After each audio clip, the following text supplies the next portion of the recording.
Welcome back, everybody, to another episode of All Things NBA from A to Z, presented by Ballislife.com. I'm Kris and here alongside Albert Nguyen, the analytics capper, and Zach Noble. Today, we have a very, very special guest, a timely guest, an elite guest. Dave McMenamin from ESPN is here to join us. Dave, you're in Zach's neck of the woods right now. If you can't tell from the jerseys behind him, what's going on, man? It's great to have you. I'm happy to join all three of you gentlemen, and yeah, it's been a fun ride. I've covered these Wolves from the second round now through the conference finals, and gotten to know Minneapolis a little bit. Got to befriend some of these Wolves faithful who haven't had too many times in their life to cheer for a team like this. And I don't know. Here we go, Game 5.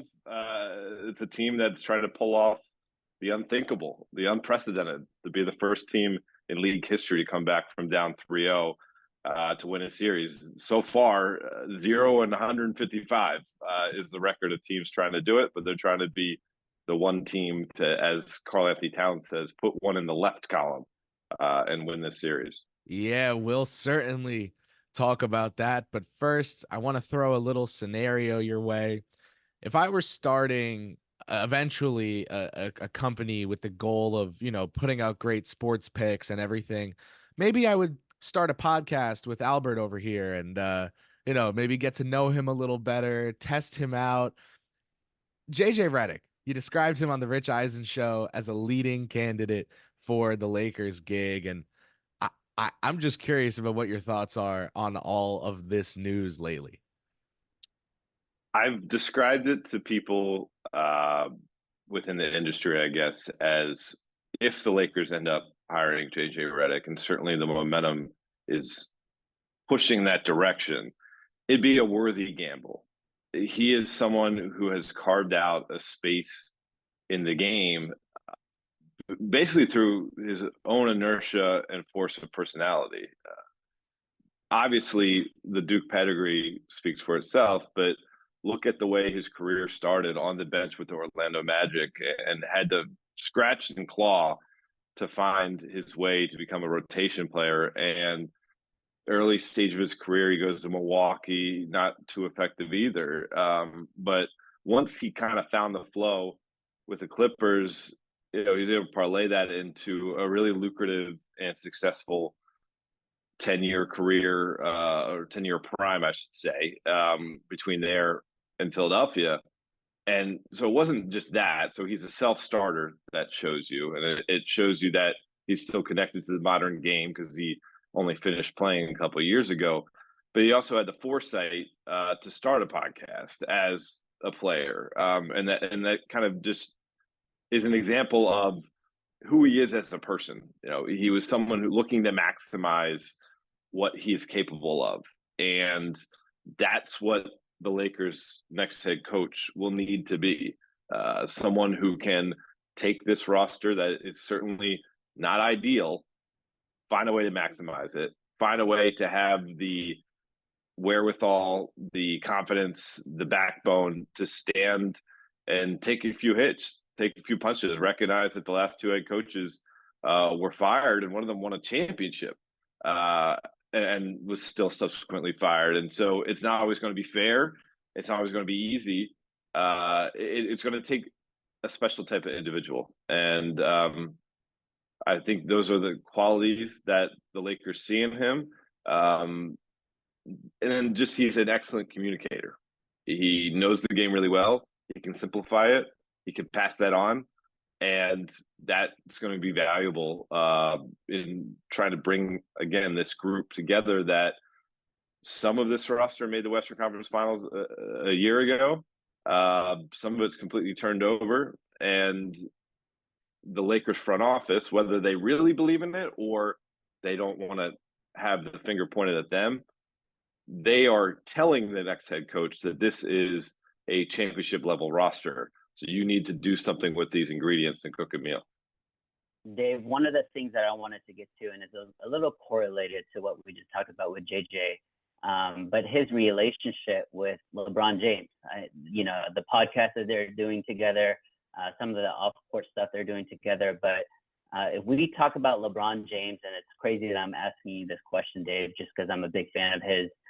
21 years, 20-time All-Star, 20-time All-NBA, 4-time Finals MVP. What do you think in his head is left to achieve on the basketball court? I mean, in one sense, he's literally said to me, I have nothing left to prove. So it's not like he's losing sleep at night about whatever he can add to the mantle as an NBA player. I mean, let's throw in the all-time leading scorer, the first guy to ever have 40,000 points. I mean, we could keep going through the resume for hours. There's one certain goal that remains, and that is to be able to play with his son or sons. And that's not necessarily play with them on the same roster.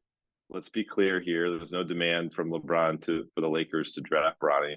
But there is still a desire, and it really kind of was, I guess, reignited after that foot injury when he came back for the playoff run in 2023 to try to get one more championship. I won't limit him at one more. Let's say he gets one. I'm not saying he's not going to hang it up and if he has the opportunity to get two, but to compete at a championship level.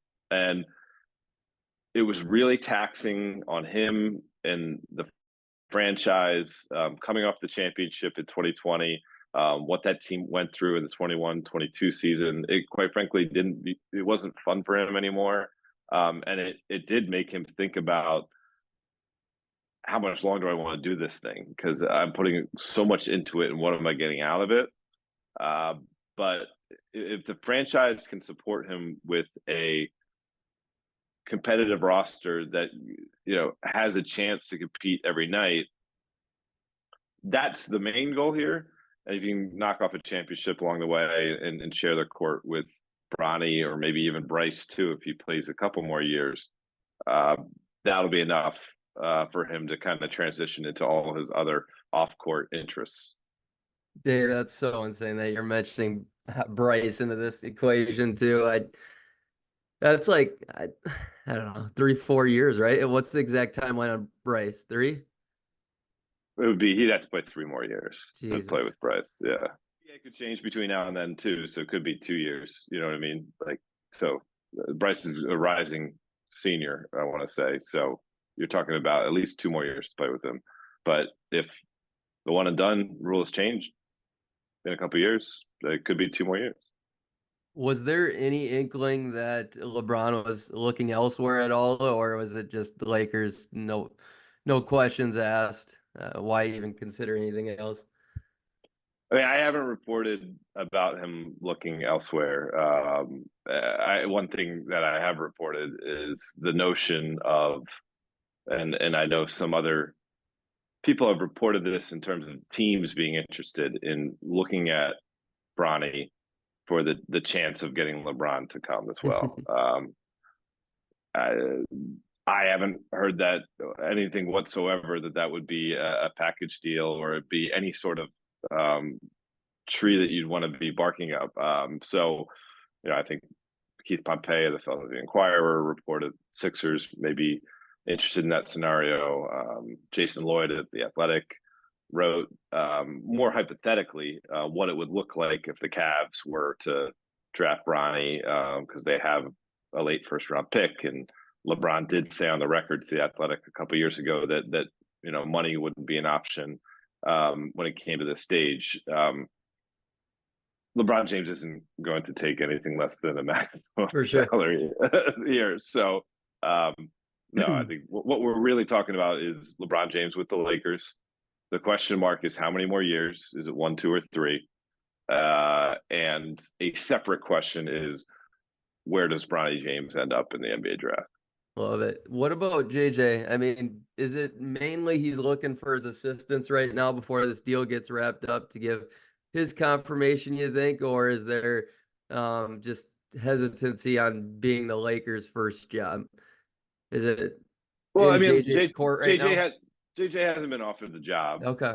So that's one thing that has to occur for anything to move forward.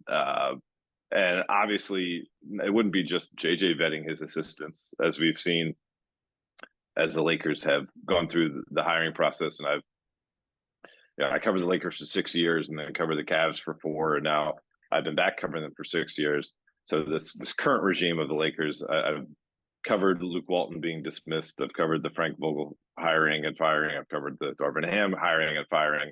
The Lakers will bring in candidates to interview for head coach, and then strongly urge or mandate of their new head coach that other candidate would become the associate head coach or become an assistant. We saw that with Frank Vogel, Lionel Hollins, and Jason Kidd were added to the staff in that manner. And we saw that with Darvin Ham, where you had David Fizdale. David Fizdale was added to Frank's staff in that manner as well. So Darvin Ham, I believe that Phil Handy was added to the staff in that manner as well. So there's that's the pattern that's been established. And so, by the Lakers bringing in James Borrego earlier this week, is reported by Adrian Wojnarowski, my colleague. That's not just trying to see if he could be the head coach, be seeing if he could be the right assistant coach if JJ Redick is the guy getting the job. Dave, a couple of weeks ago, we had Cassidy on, one of your colleagues over there at ESPN, and she chose Boston, right? I think it was a very wise choice in terms of who's going to win the finals this year. But I'm gonna pose a different type of question to you. What team, Dallas or Minnesota, in your opinion, would give Boston, more of a challenge in the finals? Well, it's tough because on paper, I think I would go with Dallas, just because it's so hard, and because I've again been covering this Wolves team. Their defense has been impeccable. Then all of a sudden you face a half-court offense that has Luka Doncic and Kyrie Irving being able to toss possessions between one another and manipulate the defense and put you in scenarios that you don't really face all year long because of their individual talent, surrounded by really smart role players that, like, they're another animal. Like, they're a beast to deal with. And so in that sense, you'd go Dallas would be the more difficult task for Boston. But then you say, well, if Minnesota is the first team in NBA history to come back from down 3-0 and has that momentum and that inertia, and again, the number one defense in the league, and a rising superstar in Anthony Edwards, and size that Boston can't necessarily contend with, especially as Kristaps Porzingis remains a question mark, I go Minnesota. So I guess my answer would be that while I love Cassie and respect her, I'd be going to be very tempted to pick whatever team comes out of the West to win the NBA Finals over the Celtics. I get it, man. And the thing with the Celtics too is, like, okay, when Porzingis was out, they can survive that. It was a great fit for Kristaps basketball wise to be on a team that can survive him being out. Al Horford draining threes, just waiting for that catch and shoot opportunity. But, before we make it to the finals against Boston, the Western Conference Finals have to wrap up. And I guess what I'd like to ask you is, do you think that, after so long of not seeing a 3-1 comeback, do you think that now with teams like Indiana, who are so volatile because of their shot diets, they're taking more volatile shots in terms of more threes, they can go 8 minutes without scoring. They can go 8 minutes where they score 40 points.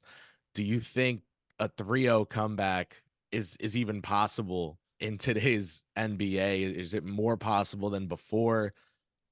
Is this the series where we might see one? Yeah, I think it's impossible till it happens, right? It's kind of like you're driving in New York City and you're trying to find a parking space and you're going up and down the avenues, like, there's not one parking space in all of New York City. Oh, then one opens up and then you park your car. It's impossible to come back from down 3-0 until the team does it, and then we look at it differently. It was impossible for a 16 seed to beat a number 1 seed NCAA tournament for years and years and years. And then lo and behold, it happened a couple years ago. So I think Minnesota has the elements in play for them to make this thing really interesting, especially considering the fact that a Game 7 would be on their home court. And let's just play this out. Last time they faced an elimination game in these playoffs at home, they beat the defending champion Denver Nuggets by 45 points. Last time they truly had their backs against the wall, down 20 points on the road against Denver in a Game 7, they came back to win. So they've proven themselves to be a really nearly impossible team to snuff out. And as Mike Conley said the other night after Game 5, or after Game 4, I should say, we haven't come close to playing our best basketball. So, like, what happens if we start playing well? And of course, like, some of that, or a large degree of that, has to do with Dallas and what they're doing. You have to give credit for the type of competition they're providing. But there's another level that Minnesota is capable of, and we've only seen it in fits and spurts in this Western Conference Finals. And if they somehow string together a couple games straight of it, watch out. And if you get to a Game 7, anything's possible. So I'm still leaning Dallas in 6 at this point. But I would say I'd be surprised, but not shocked, if Minnesota pulled it off. Not shocked. I'll take it. How about 36-year-old Mike Conley steadying the ship, the leadership throughout the season, kind of making them figure things out in crunch time without him, in a sense, and now obviously being one of the big gears. Say it's Dallas, of course, they're up several games, so we'll give some credence to that, and obviously we know it's Boston on the other end. Dave, just what storylines jump out to you as the most intriguing that you might get to cover in that potential NBA Finals matchup? There are so many.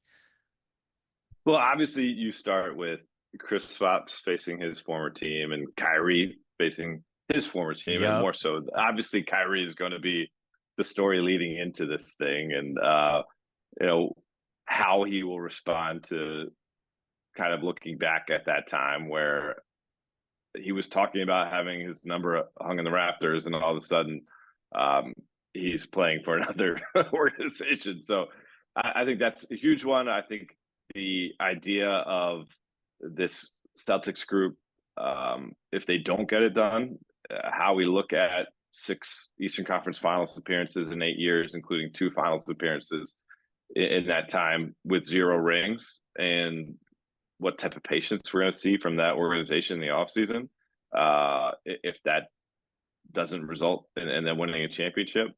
I think the kind of discussion around Luka Doncic, and is he now, if the Mavs were to pull it off, is he now the best player in the game at the ripe age of 25, and does the league belong to him for the foreseeable future? I mean, it's boundless storylines. The Jaylen Brown, Jason Tatum tango, who is the guy that takes it over for them? Like, let's say, obviously, Jaylen Brown coming off the conference finals MVP. Jaylen Brown played better in the NBA Finals than Jason Tatum did against the Warriors a couple of years ago. Let's say Jaylen Brown does that all over again, and he wins the NBA Finals MVP.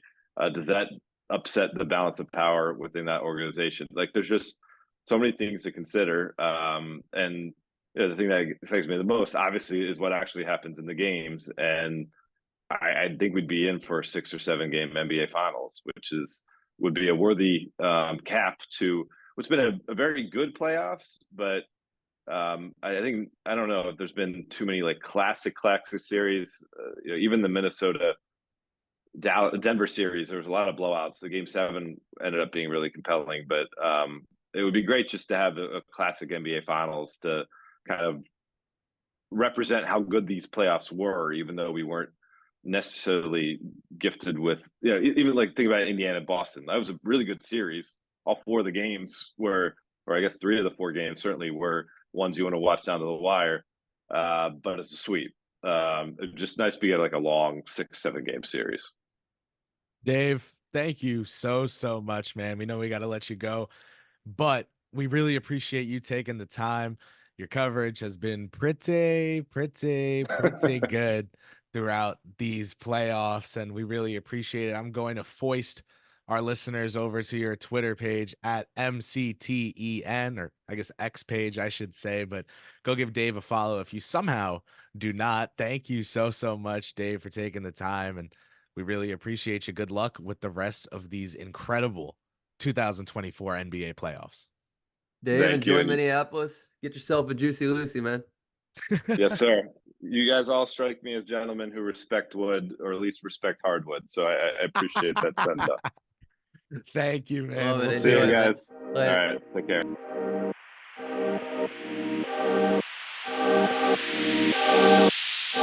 care.